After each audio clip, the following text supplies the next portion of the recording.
말씀 창세기 4장입니다. 창세기 4장 1절에서 8절 말씀입니다.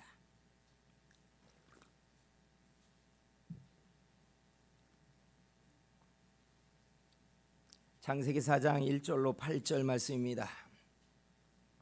말씀 봉독해 드립니다. 아담이 그의 아내 하와와 동침하매 하와가 임신하여 가인을 낳고 이르되 내가 여호와로 말미암아 득남하였다 하니라.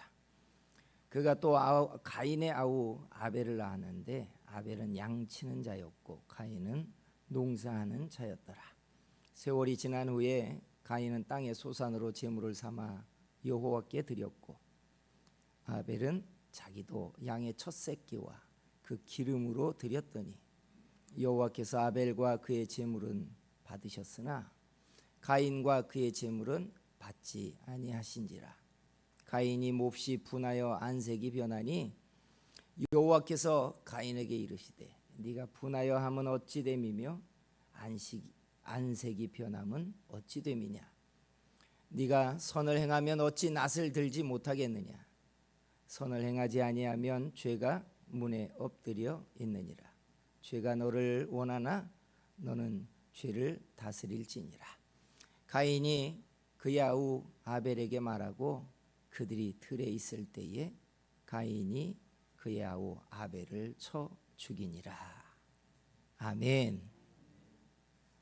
하나님의 은혜가 오늘 예배 가운데 성령이 가득하고 충만해지게 해 주시기를 축복합니다. 옆에 있는 분에게 하나님이 은혜 주시기를 축복합니다 라고 축복해 주세요. 아멘. 할렐루야.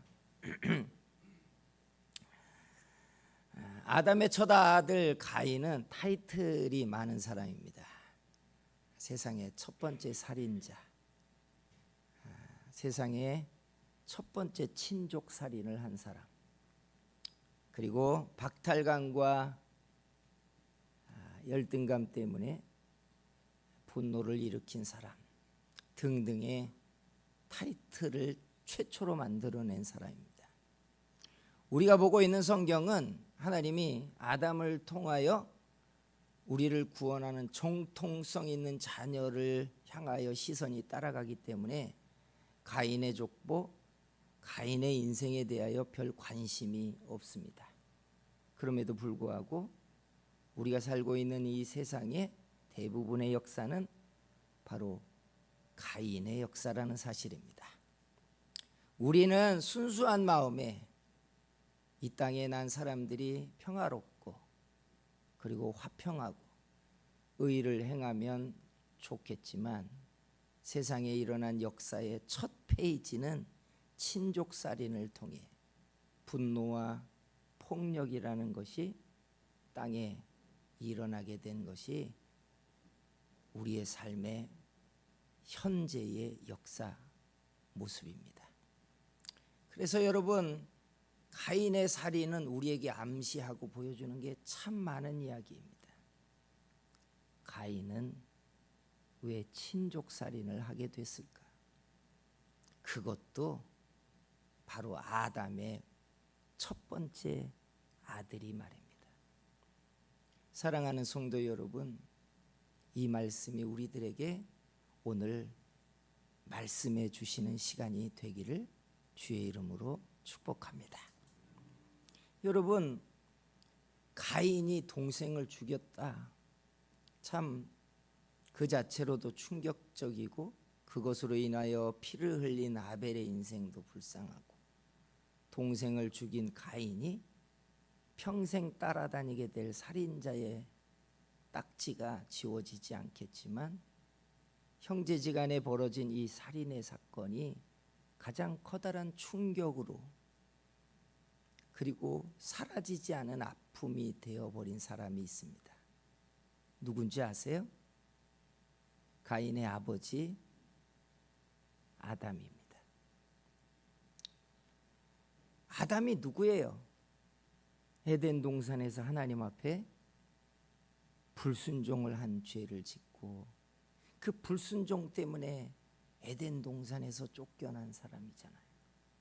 내가 죄를 지을 땐 아직 그 죄가 내 인생에 어떤 타격을 가져올지 아담은 잘 몰랐어요.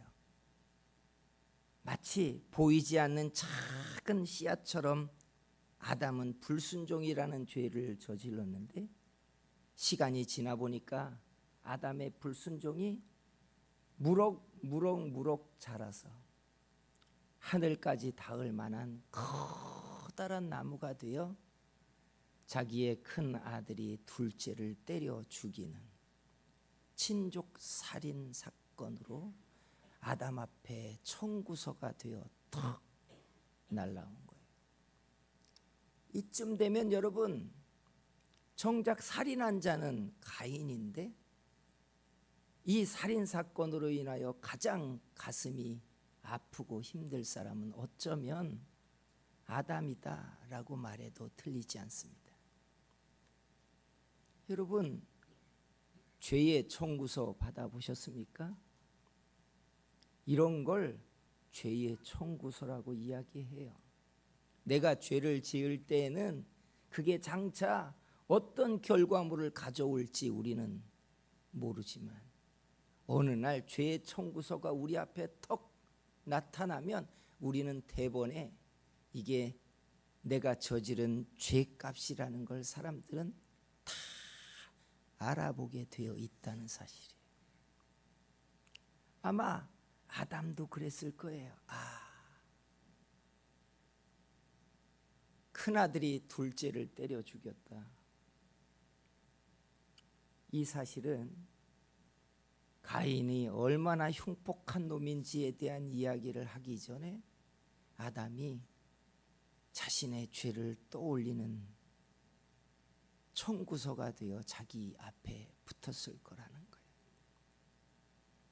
성경에 보면 3년 6개월 동안 이스라엘에 비가 내리지 않았던 시절이 있습니다.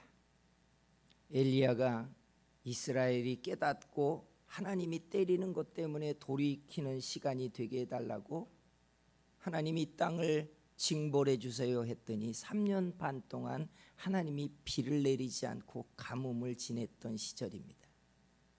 그 시기를 보면 여러분, 아방 시대의 사람들이 먹을 것 없으니까 심지어 자식을 삶아서 먹는 천인공노한 일들이 막 벌어질 때입니다. 그런데 하나님이 엘리야를 사렙다 과부의 집에 보내서 사렙다 과부가 엘리야에게 먹을 걸 공개하며 과부의 가족과 엘리야가 함께 은혜를 받으며 가뭄의 시절을 지냈습니다. 얼마나 특별해요.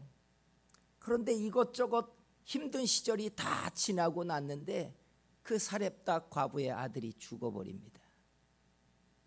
사렙다 과부의 아들이 죽고 나자 엘리야에게 그녀가 이렇게 따집니다.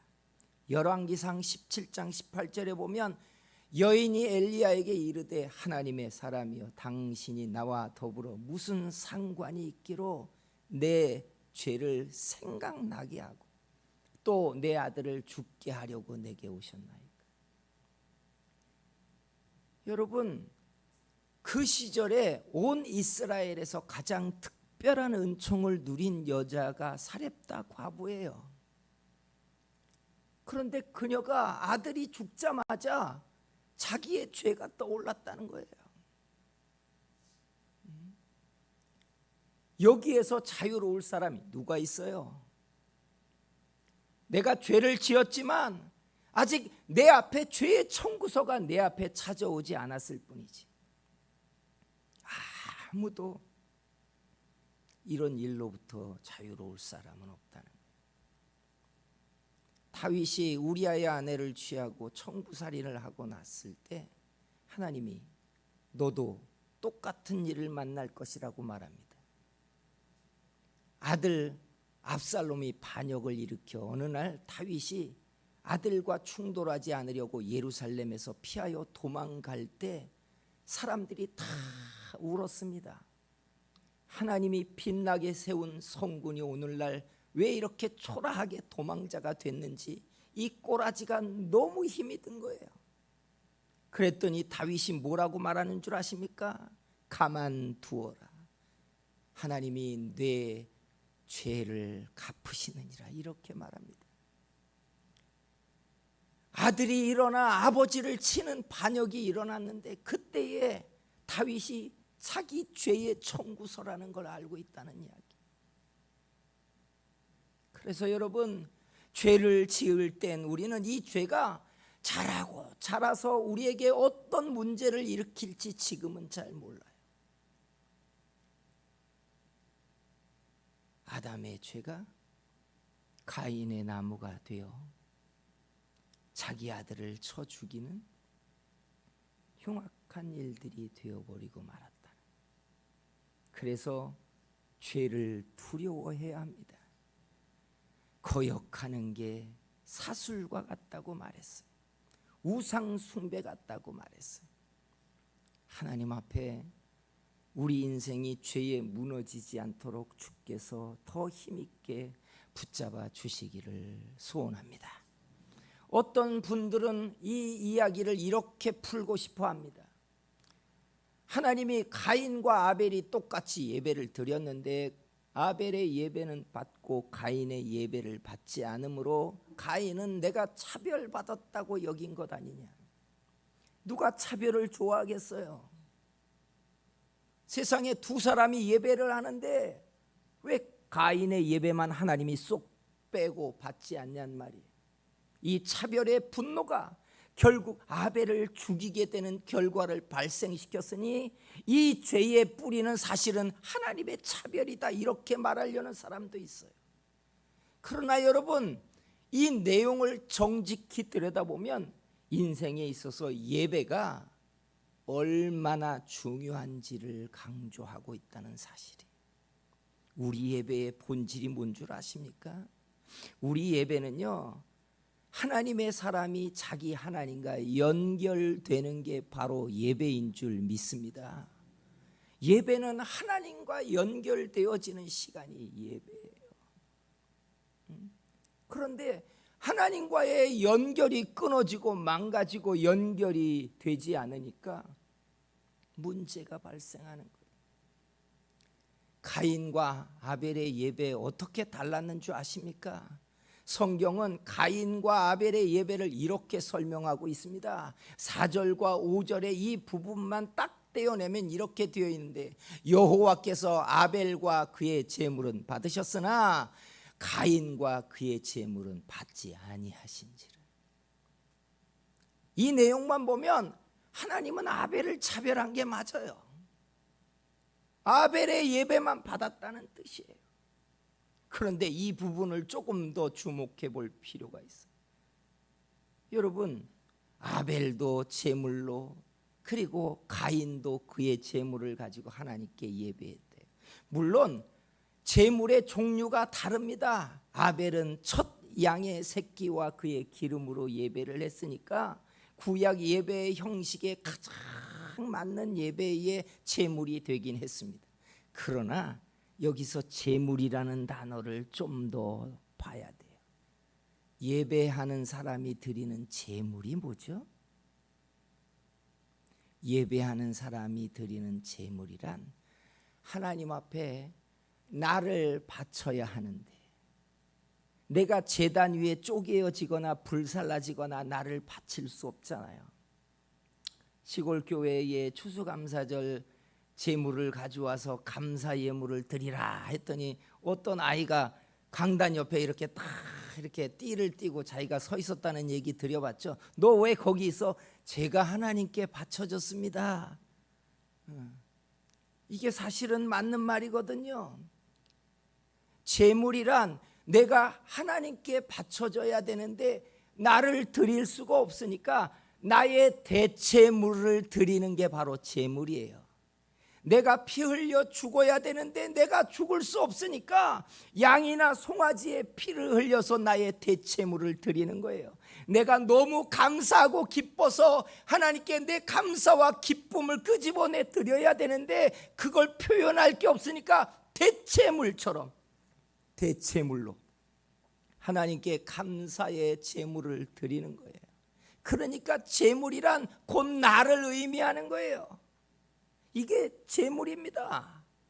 그런데 성경에 보니까 아벨과 그의 제물은 받으셨는데 가인과 그의 제물은 받지 않았다는 거예요. 두 가지가 잘못됐죠. 가인이 제물이 되지도 않았고, 가인이 제물이 되지 않으니까 그가 자기의 대체물로 하나님께 바친 그 제물도 가짜가 되었다는 거예요. 헌금이 뭡니까? 하나님께 공개합니까? 우리 교회 개척교회니까 내가 하나님 공개합니다. 여러분, 그럴 수 있어요. 그러나 여러분, 이게 하나님께 내 중심을 바치는 대체물이라는 걸 알아야 돼요. 내가 드려지지 않으면 대체물도 드려지지 않는 겁니다. 내가 예배자가 아니면 내가 드리는 것도 예물이 되지 않는다는 사실이에요. 내 중심을 하나님께 드리지 않는데 내 손에 들려져 있는 것들이 어떻게 대체물이 되겠냔 말이에요. 그러니까 성경에 보면 너희가 마음 중심은 드리지 않고 몸만 내게 보이는도다, 이렇게 말하고 있잖아요. 가인의 예배는 가짜였던 거예요. 중심도 드리지 않고 중심이 드려지지 않으니까 그의 제물도 가짜처럼 하나님께 드렸다는 얘기가 되는 거예요. 문제의 원인이 여기에 있는 거예요. 성도는요, 하나님과 연결이 끊어지면 인생이 꼬이기 시작해요. 예배는 하나님께 연결되는 거예요. 가인의 문제는 아벨 때문이 아니에요. 나는 끊어졌는데 쟤는 연결되어 있어. 그래서 아벨을 향한 분노가 일어난 게 문제가 아니라 내가 하나님과의 연결이 끊어진 거예요. 연결이 끊어지니까 삶이 막히고, 삶이 막히니까 분노가 일어나고, 그 분노의 폭발에 그 대상을 찾아 폭력을 행사했다는 이야기잖아요. 여러분, 우리라고 다릅니까? 우리도 똑같아요.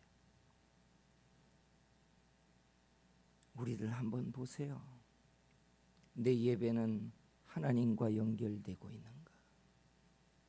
하나님과 연결되고 있는 예배의 특징이 뭘 것 같아요? 한마디로 딱 한 문장을 만들면, 내 예배가 하나님과 연결되고 있다면 하나님은 내게 은혜 주고 계시는 게 맞습니다. 믿으십니까? 내 예배가 하나님과 연결되어 하나님이 나를 받으신다면, 하나님이 기뻐하시고 하나님이 기뻐하신다면 나는 은혜를 받는 게 정상이라는 얘기예요. 우리의 모든 문제는 예배를 통해 하나님과 연결되지 않으니까 그 다음에 나를 받지 않으시는 거고, 나를 받지 않으니까 내가 하는 기도도 듣지 않으시는 거고, 내가 드리는 예물도 소용없는 것이고, 내가 하는 봉사와 헌신도 사람 앞에 자랑거리만 되고 마는 것이고, 내가 바라는 소원도 이루어지지 않는다는 이야기잖아요. 그 가장 시작이 내 예배가 하나님과 연결되고 있느냐의 문제예요.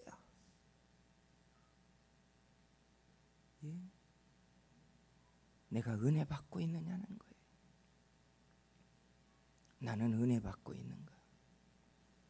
내가 하나님 앞에 나올 때마다 내 심령은 하나님의 은혜로 채워져 가고 있는가?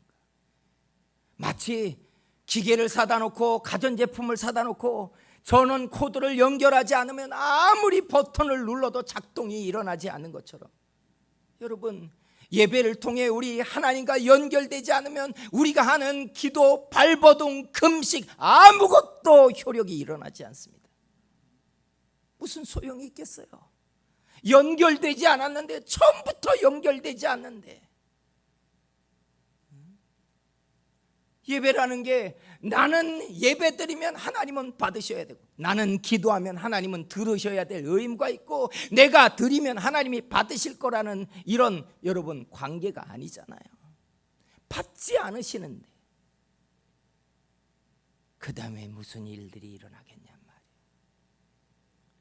교회는 회원이 되어 있고 멤버가 되어 있으니까 저 사람이 주일 출석을 하는지, 직분을 감당하고 있는지, 이런 걸 따져서 데이터를 볼 수밖에 없지만, 내가 하나님과 연결되어 있는가는 나 중심 속에서 나만이 알 수 있어요.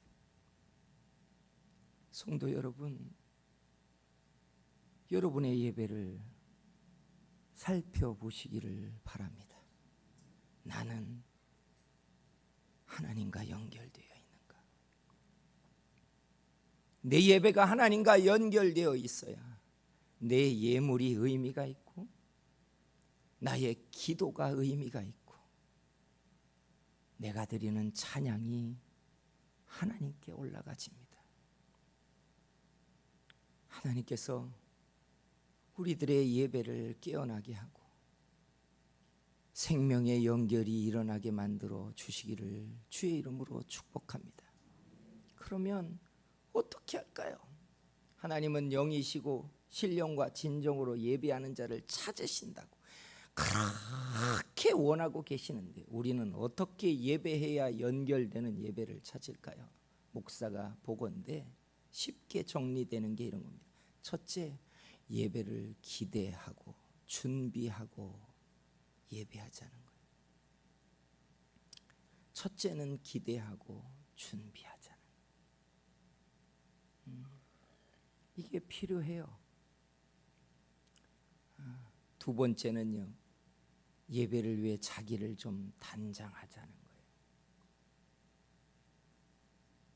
여러분의 잔치와 결혼식장 가는 만큼이라도 단장했으면 좋겠어요. 사람을 위해서는 단장하잖아요. 근데 하나님께는 준비하지 않고 단장하지 않아요. 물론 너무 삶이 바쁘니까 내가 이 시간을 쪼개어 예배하는 것만도 기적입니다 할 수도 있을 거예요. 그러나 할 수 있다면 하나님은 우리가 준비할 때부터 이 예배를 얼마나 사모하는지를 알기 시작하세요. 하나님이 우리 예배 속에 일하시는 걸 보고 경험하는 일이 반드시 일어나게 되기를 원합니다.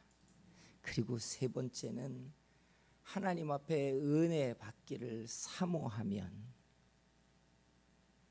반드시 역사가 일어나기 시작합니다. 성도 여러분, 은혜를 사모하는 예배 되기를 소원합니다. 제가 보건대 우리 한 사람 한 사람이 예배를 통해 하나님께 연결되기 시작하면 가장 바뀌는 게 하나님이 우리 기도를 듣기 시작합니다. 우리 기도를 듣기 시작하면 우리 인생의 삶의 앞길이 평탄해지기 시작합니다. 아시잖아요. 그 다음에 일어나는 건 우리 인생의 평안과 형통이 시작돼요.